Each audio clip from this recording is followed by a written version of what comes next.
네, 오늘 장 탑10은 한국투자증권 이프렌드예요. 김민진 차장 모셨습니다. 어서 오세요.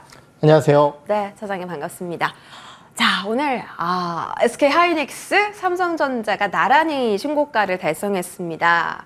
드디어 횡보를 끝내고 SK하이닉스는 약간 포효하듯이 오늘 급등하고 있고, 삼성전자도 최근 들어서 8만 원 금방 회복하더니 네. 거의 9만 원 회복 목전까지 다 왔습니다. 이제 횡보 끝내고 본격적으로 상승하려는 신호인가요?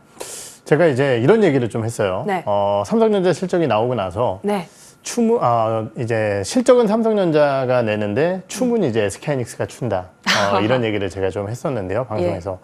이유는 이제 동종업계에 먼저 실적 발표하는 기업의 실적이 좋게 되면은요, 그 기업 같은 경우는 이벤트가 이제 마무리가 됩니다. 왜냐면 실적이 끝났으니까 네. 사실 딱히 볼 게 없다라는 거죠. 그런데 비슷한 기업의 실적이 남아있는 상황이라고 한다면은 그 기업 쪽으로 수급이 쏠리는 현상을 저희는 과거 패턴으로 많이 봤었고요. 그러한 측면에서 이번 삼성전자의 실적 발표와 함께 오히려 시장에서는 SK하이닉스에 대한 향후 실적의 기대감들이 더 반영이 되면서 SK하이닉스 쪽에 좀 매수가 쏠리는 것이 아닌가라는 판단이 들고요. 거기에 대해서 오늘 반도체 업종군들에 대한 신고가 기대감은 여느 때보다도 높았을 것으로 생각이 듭니다. 자, 아시다시피 이제 여기 브리핑에도 써 있지만은 결국은 이제 TSMC가 MOM 기준으로는 좀 빠졌지만은 YOY로 굉장히 좋은 실적 데이터를 만들어냈고 상반기 기준으로도 상당히 양호한 실적 데이터를 만들어내면서 결국은 이제 AI의 수혜라는 것이 숫자로 증명되는 기업들이 있다라는 것을 시장의 안도감을 좀 내비쳤다라는 부분일 것 같고요. 그러다 보니까 하드웨어 관련주들이라고 할 수 있는 뭐 엔비디아라든지 AMD 그리고 마이크론 테크놀로지 이런 기업들 주가가 좋았었던 상황이었기 때문에 오늘 삼성전자와 SK하이닉스 양호한 모습이고요. 사실 주가의 상승 추세 흐름만 놓고 보게 된다라고 한다면은 오늘 코스피 지수가 상승 추세의 상단을 좀 뚫어내는 모습을 보이고 있습니다. 그렇기 때문에 이런 상단 추세 돌파가 나왔을 때는 단기적으로 하루 이틀 정도는 조금 더 강한 움직임을 보일 가능성이 있다라고 생각을 하고요. 하루 이틀이요? 그렇죠. 근데 이제 문제는 오늘 밤 미국의 CPI가 이제 예정되어 있다라는 거죠. 물론 이제 지금 시장에서는 그리고 최근 파월 의장의 발언이라든지 아니면 이제 다양한 지표 내에서 물가 지표들이 또 들어가 있는 지표들이 있습니다. 그 지표 내에서 물가의 둔화 시그널을 보게 된다라고 한다면은 사실 오늘 CPI가 크게 시장에 문제를 만들어 일으키지는 않을 것 같다라고 저는 생각을 하고 있어요. 네. 하지만은 만에 하나라도 CPI 데이터가 안 좋게 나오게 된다라고 한다면은 또 달러화 강세와 채권금리 이것이 이제 시장에 부담으로 작용할 수 있거든요. 그렇기 때문에 오늘 데이터만 잘 넘기게 된다라고 한다면은 지수의 상승 추세가 단기적으로는 더 강화될 수 있지 않을까 이렇게 판단을 하고 있습니다. 뭐 어디까지 열어두고 계세요? 사실 저는 1차는 뭐 2,900선까지는 이제 항상 보고 있었던 상황이었는데 여기 뚫고 넘어가게 된다라고 한다면 우리도 뭐 100단위로 봐야겠죠. 그다음 포인트 같은 경우는. 3,000피까지도. 근데 이제 우리가 2,900에서 3,000피 하면은 사실 되게 멀어 보이지만은 가까워요. 예, 지수 3%만 올라가면은 3,000피 오는 거거든요. 그리고 미국 같은 경우도 지금 뭐 6,500피에서 6,600 뭐 이런 식으로 이제 금방금방 가고 있으니까. S&P 500이 와 장난 아니더라고요. 그렇죠. 그래서 이제 절대적으로 우리가 3이라는 숫자에 대한 두려움은 분명히 있을 것 같아요. 왜냐면은 한번 찍고 나서 이제 워낙 주가 조정의 시간 자체가 길었기 때문에 부담감이 좀 있지만은 작년 연초 그리고 중순부터 반도체 업황에 대한 저점과 이에 따른 실적 회복 그리고 그 실적 회복을 숫자로서 보여주고 있는 삼성전자와 SK하이닉스라고 한다면은 사실은 지수 부담을 크게 가질 필요는 없다. 저는 그렇게 판단을 하고 있습니다. 일단 내일 CPI가 정말 중요하겠고요. 만약에 뭐 무리 없이 그 이슈를 넘긴다면 소화한다면 뭐 오늘 그런 리포트도 있었습니다. SK하이닉스 시가총액 200조 원 가야 된다. 목표 주가는 28만 원 찍어야 한다. 내일 조정 시 뭐 매수 기회로 삼아서 좀 편안하게 들고 가는 전략은 어떨까요? 사실 SK하이닉스의 200조 얘기는 밖에서 했던 게 아니라 회사에서 직접 얘기를 했었던 부분입니다. 근데 이제 그거보다 워낙 시점이 더욱더 빨라지고 있어서 놀라운 상승세를 좀 보여주고 있는데요. 말씀드렸듯이 이제 우리가 뭐 150조다, 200조다 이런 것들에게 매몰되게 되면은 사실 해당 주식을 매입할 수 있는 기회를 놓치게 된다라는 부분인데요. 이런 생각을 좀 해봐야 될 것 같습니다. 지금 시장은요, 적어도 확실한, 그러니까 어떠한 증거적인 측면에서 이 주식을 살 수 있을 만한 굉장히 확실한 모멘텀이 첫 번째 있거나 아니면은 두 번째는 그 확실함을 좀 가져갈 수 있는 용기가 좀 필요하다는 부분이에요. 확실하긴 하지만은 주가가 많이 올라와서 난 못 사. 이러면은 사실 수익을 못 내는 시장이다라는 거고요. 그냥 과감하게 매수해야 되는 시장인 거예요. 그렇죠. 그리고 그 확실함이라는 것은 어떤 것들이 있을까를 생각해 보면은 당연히 이제 분기 어닝 시즌이다 보니까 어닝이 가장 첫 번째일 것 같고요. 실적. 그렇죠. 두 번째는 이제 테마나 뉴스에 대한 모멘텀이 있을 것 같습니다. 그런 것들이 이제 최근에 나온 여러 가지 바이오텍의 기술 수출 내용이나 아니면은 방산주들의 해외 수주 소식 이러한 부분들이 될 것 같고요. 또 하나 원전 같은 경우도 지금 수주를 기다리고 있잖아요. 그러니까 이런 것들을 종합적으로 고려해 봤을 때 뉴스 모멘텀이나 실적 이 두 가지 중에 하나를 확실하게 가지고 있는 기업, 거기에 더해서 하나를 더 말씀을 드린다면은 지금 시장은 철저하게 외국인들의 시장입니다. 개인들의 영향력 자체는 많이 떨어져 있는 상황이고 외국인들의 영향력이 큰 시장에서는요. 시가총액 작은 기업들은 잘 안 갑니다.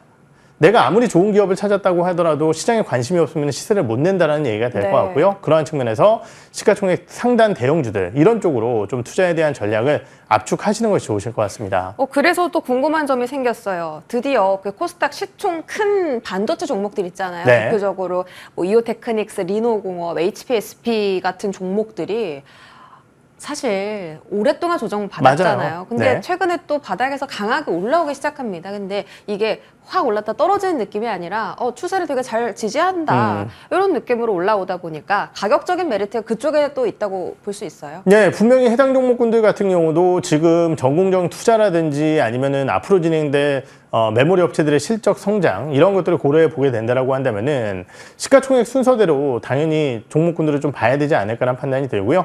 지금 말씀 주셨던 종목군들이 대부분들일 것 같은데요. 뭐 코스피 쪽에서는 한미반도체라는 기업이 있겠지만은 코스닥 쪽에서는 리노공업이라든지 HPSP, 이오테크닉스 같은 기업들이 있고 또 하나 지금 시장에서 상승률이나 이런 것들은 아직까지는 이제 좀 덜하지만은 TCK라는 기업 어제 이제 아침 시간에 제가 여기 나와서 말씀을 드렸었던 것 같은데 TCK 같은 경우도 시가총액이 상당히 큰 반도체 대표 기업 중에 하나고 OP 마진 자체도 30%가 넘는 굉장히 안정적인 실적을 올리는 기업입니다. 이런 기업들까지 포함해서 종목군들을 한번 살펴보시는 것이 좋으실 것 같습니다. 네, 실적 모멘텀 안고 있고 이슈 살아있는 그리고 가격적 메리트까지 있는 종목들 방금 말씀해 주셨고요. 자, 어제 삼성전자가 갤럭시 언팩 행사를 했는데요. 호평인 것 같아요. 반응이 괜찮은 것 같고 거기서 이제 뭐 링이나 갤럭시 폰보다는 그 XR 플랫폼에 조금 이게 새로운 이슈여서 이게 투자자들이 관심이 생기는 건지 모르겠는데 그거 포함해서 XR, 메타버스, 뭐 디스플레이 이런 종목들 진짜 오랜만에 올라오잖아요. 이거 그냥 하루짜리 테마로 봐야 돼요?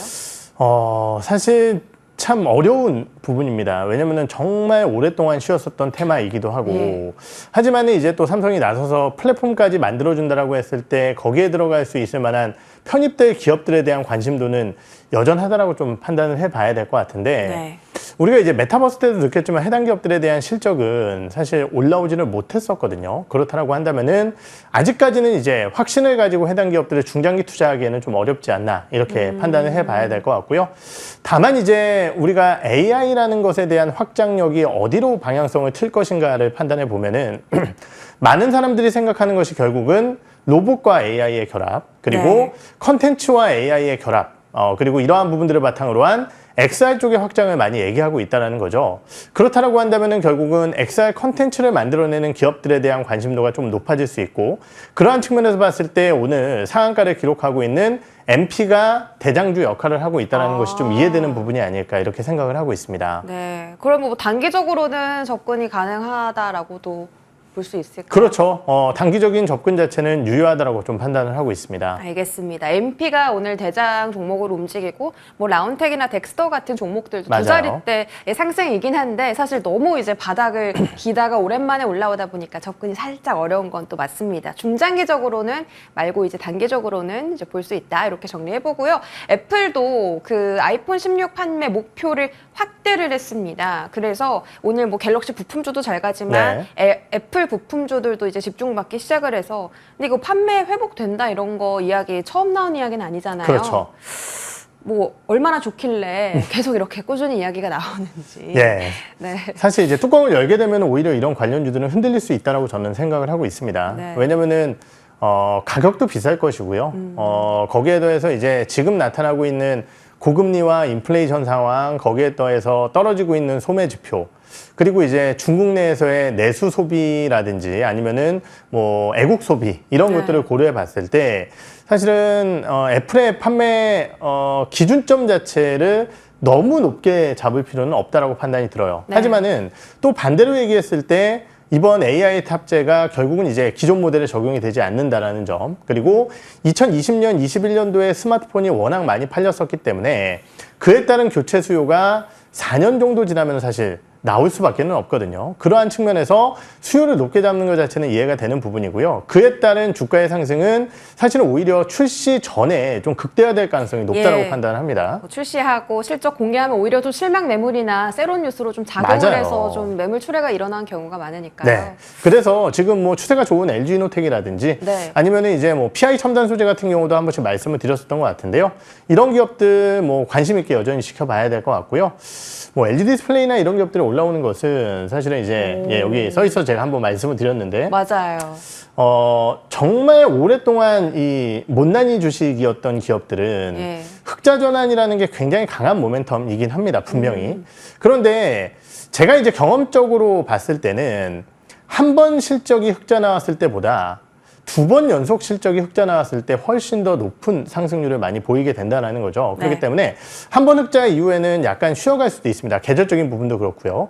하지만은 구조적으로 흑자를 낼 수 있다는 확신성이 생기게 된다라고 한다면은 이노텍은 조금 더 그때 투자를 하시는 게 좋지 않을까 이렇게 판단을 하고 있습니다. 그 최근에 또 휴대폰 관련 뭐 디스플레이 관련 종목들 집중받는 게 휴대폰 PC 교체 수요 때문인데 네. 이거 한 번 바꾸면 또 쭉 그렇죠. 떨어지는 거 아니에요? 맞습니다. 지금 그러한 이슈들이 이제 가장 크고요. 다만 이제 아이폰이 워낙 뭐 애플이 자신감을 좀 표명을 하고 있기 때문에 이러한 것들이 있고 LG 디스플레이 자체적으로 이제 허리띠를 굉장히 졸라매고 있기 때문에 이러한 영역 자체가 실적의 회복을 이끌 가능성은 매우 높다라고 저도 판단을 하고 있습니다. 네. 근데 이제 문제는 뭐냐면은 2분기, 3분기에 주요 기업들의 수요가 상당 부분 몰리게 될 것이고요. IT 기업들의 실적이라는 것은 계절적인 측면으로 봤을 때 4분기에 좀 약화되는 부분이 있다는 거죠. 그러한 측면에서 봤을 때 제가 과연 이러한 이슈 때문에 주가가 올라갔지만 이후에는 어떻게 시장에서 반응을 할까 네. 이런 것들이 좀 걱정이 된다라고 좀 말씀을 드려야 될 것 같아요. 그러면 이제 이슈가 나오기 전까지는 괜찮겠지만 네. 오히려 또 확인하면서 돌다리도 두드려 보면서 좀 건너가야 한다. 이렇게 표현해 보겠습니다. 저희 게임주로 넘어갈까요? 네. 오늘 시프트업 상장했고요. 이 종목이 뭐 매출도 잘 나오는 기업이긴 한데 또 사우디아라비아랑 MOU 네. 체결한 이력도 있고 이 종목이 게임주의 투심을 좀 자극해 줄까가 관건인데 사실 많은 투자자분들께서 이 게임주에 대해서는 좀 뒤통수를 많이 그렇죠. 이게 이러다 많은 거 아니야? 라는 생각이 좀 많이 드는 섹터긴 합니다. 네, 참 어려운 섹터이기도 하고요. 네. 저도 이제 많은 애널리스트라고 이제 뭐 방송도 하고 얘기도 하고 하지만은 네. 사실 며칠 전에 이제 저희 게임 섹터를 담당하는 애널리스트하고 이제 얘기를 좀 나눴는데 네. 게임주들에 대한 눈높이 자체는 1차적으로는 그렇게 높지는 않습니다. 가장 큰 이유가 뭐냐면요. 예전에 이제 우리나라 게임사들의 성공 공식이라는 것은 결국은 이제 과금을 많이 유도할 수 있는 대작을 출시를 해서 그것을 바탕으로 어마어마한 영업이익을 뽑아내는 이러한 구조였다라고 한다면은 이미 그런 것들에게 피로감을 느끼는 많은 게이머들이 등장을 하기 시작을 했다는 거고요. 네. 그러다 보니까 게임의 시장 자체 판도가 변하고 있습니다. 결국은 이제 그러한 공격적인 과금 유도보다는 조금 더 많은 유저들이 조금 적은 ASP지만은 그래도 많은 사람들이 돈을 쓰게 만들 수 있는 확장형 게임이라든지 이런 것들이 첫 번째 내용일 것 같고요. 두 번째는 IP의 장기화인데요. 네. MMORPG 같은 아까 얘기했었던 그런 게임들은 사실은 한 1년, 2년 지나면은 자연 감소분이 눈에 띄게 나타나고 있다는 것인데 오히려 최근에 장기 집권을 하는 게임들 같은 경우 혹은 이제 시리즈물로 나오는 뭐 1탄, 2탄 이렇게 나오는 게임사들도 결국은 이제 나올 때마다 오히려 더 실적이 좋아지는 모습을 보이고 있거든요. 네. 이 얘기인즉슨 철저하게 글로벌로 통할 수 있는 IP를 보유한 기업 이런 쪽에 포커스를 맞춰야 된다는 판단이고요. 그 게임사는 지금 현재로서는 우리나라에 하나밖에 없다라고 저는 판단을 하고 있습니다. 어디예요? 그 게임사는 바로 크래프톤이고요. 크래프톤. 배틀그라운드라는 게임이 나온 지가 사실 굉장히 오래됐죠. 그런데 오히려 유저 수의 증가라든지 그들의 실적과 매출액은 전혀 빠지질 않고 있습니다. 이것이 아까 얘기했던 IP의 장기화라는 부분 때문이 아닐까라는 판단이 들고요. 거기에 더해서 지금 이제 크래프톤이 아쉬웠던 하나의 부분은 결국은 이제 너네 그것만 가지고 돈 벌고 있는 거 아니야? 이런 것들이었는데 신작들이 이제 드디어 올해와 내년도 상당히 많이 나오게 될 겁니다. 이런 것들을 고려해 본다라고 한다면은 펀더멘탈만 놓고 봤을 때는 현재로서는 접근 가능한 게임사는 저는 크래프톤밖에 없다라고 생각을 하고 있습니다. 오늘 뭐 리포트도 35만 원 목표 상향 나왔던데요. 네, 사실 이제 주가가 좀 많이 올라와서 그게 약간 부담이지만은 네. 그리고 이제 낙폭과대주들이 움직일 때는 당연히 크래프톤은 쉬게 될 거예요. 하지만은 현재 시점에서의 대응 전략 자체는 크래프톤이 가장 유망하다 이렇게 봐야 될 것 같습니다. 아, 게임 섹터에서 크래프톤 가장 유명하게 보신다. 저도 게임을 좋아해서 개인적으로 게임 섹터가 좀 잘 갔으면 하는 바람이 큰 사람 중에 한 명인데. 네. 자, 시프트업이 지금 이 가격대가 이 기업의 밸류에 딱 맞는 가격인지 더 갈 수 있는지 지금 구간에서의 접근 방법은 어떻게 보세요? 사실 시장의 관심도 대비해서 오늘 주가는 뭐 개인적으로 좀 아쉽게 느껴지는 상승률이 아닐까 이렇게 생각이 듭니다. 공모가가 이제 6만 원이었는데 지금 뭐 30% 정도 좀 넘는 네. 상승률을 제가 들어오기 전까지는 확인을 했었던 것 같은데요. 사실 이제 게임업황에 대한 부진 이런 것들이 이제 있기 때문이 아닐까라는 판단이 들고요. 다만 이제 아까 우리나라 게임사들이 지금 밸류에이션을 못 받는 이유는 결국 아까 얘기했었던 그러한 게임 쪽에 적합한 게임을 만들어내지 못하는 게임사, 성공을 시키지 못한 게임사가 대부분이기 때문입니다. 그런데 시프트업이라는 회사는 그래도 그런 쪽에서 어느 정도 성과를 보여주는 회사다라는 측면에서 봤을 때는 다른 게임사들보다는 훨씬 더 우위의 위치에 서 있지 않나 저는 그렇게 생각을 하고 있고요. 그러한 측면에서는 뭐 주가가 생각보다 못 올라왔기 때문에 오히려 접근에 대한 부담 자체는 좀 적지 없다. 않을까 이렇게 생각을 하고 있습니다. 좋습니다. 시프트업에 대해서 긍정적인 이야기 들어봤고요. 마지막으로 전력 설비 한번 보죠. HD 일렉트릭, 현대 일렉트릭의 신고가고요. LS 일렉트릭도 거의 이제 신고가 부근까지 다 왔습니다. 이게 이렇게 체력이 좋은 섹터인지 몰랐고요. 네. 더 갈 체력이 남아 있는지 궁금합니다. 왜냐면은 모를 수밖에 없죠. 예. 왜냐면은 저도 제가 증권시장에 들어온 지 20년이 됐는데 처음 보는 처음 일이니까. 이렇게 이 섹터가 강한 걸요? 예전에 이제 2011년도, 12년도에 아마 이제 전력기기 쪽 섹터들이 중동 붐을 타고 이제 한번 세게 올라왔던 적이 있어요. 그런데 그때 같은 경우는 이제 1년 반 정도의 상승률을 멈추고 10년이라는 암흑기에 접어들었었던 것이 이제 전력기기 섹터였거든요. 왜냐하면 이제 전력기기는 한 번 바꾸면은 한 20년, 30년 안 바꾸게 되다 보니까요. 그러다 보니까 이제 처음 보는 일일 수밖에 없고 네. 처음 경험하다 보니까 사실 시행착오가 많을 수밖에 없다는 생각이 듭니다. 여기서 얘기하는 시행착오는 많이 올라왔다고 해서 던지신 분들의 시행착오가 되겠죠. 저도 사실은 단기적으로는 주가가 좀 많이 부담이 된다라고 생각을 했었지만은 결국은 이제 중기적인 부분으로서의 AI에 대한 성장, 이에 따른 전력기의 수요 증가 이러한 부분들이 종합적으로 나타나게 되면서 전력기기 관련주들에 대한 관심도는 여전히 뜨겁다라고 볼 수 있을 것 같고요. 이런 기업들의 공통적인 특징은 뭐냐면요. 어닝 시즌에는 한 번씩 흔들릴 수 있다는 겁니다. 이제 곧이네요. 그렇죠. 왜냐하면 네. 주가는 너무 많이 올라왔는데 실적이 진짜 그렇게 올라왔나라는 생각 때문에 흔들릴 수가 있거든요. 하지만은 중장기적인 부분으로서 이 회사들의 수주 잔고라든지 이런 것들을 살펴보게 되면은 오히려 그 시점이 매수의 적기가 될 수 있다. 이렇게 좀 판단을 하고 있기 때문에 네. 지금 전력기기 관련주들은 방금 말씀 주셨던 HD현대 일렉트릭 그리고 효성중공업, LS 일렉트릭 3사 중심으로 좀 지켜보시는 것이 좋다 이렇게 말씀을 드려야 될 것 같습니다. 그 중에서 세 뭐가 개 제일 중에요? 좋아요? 제 눈빛만 보고 딱 와요. 네, 네. 사실 이제 셋 다 좋은데요. 네. 두 개만 꼽도록 하겠습니다. 하나는 못 꼽겠고요. 네. 나는 이제 좀 공격적인 투자자다라고 한다면 저는 당연히 현대 일렉트릭을 좀 꼽고 싶고요. 네. 좀 방어적인 투자자다라고 한다면은 밸류에이션이 가장 싼 LS 일렉트릭 말씀을 드릴 수 있을 것 같습니다. 알겠습니다. 자, 전력 설비 힌트까지 얻어봤고요. 지금까지 한국투자증권 김민진 사장과 함께했습니다. 고맙습니다. 네.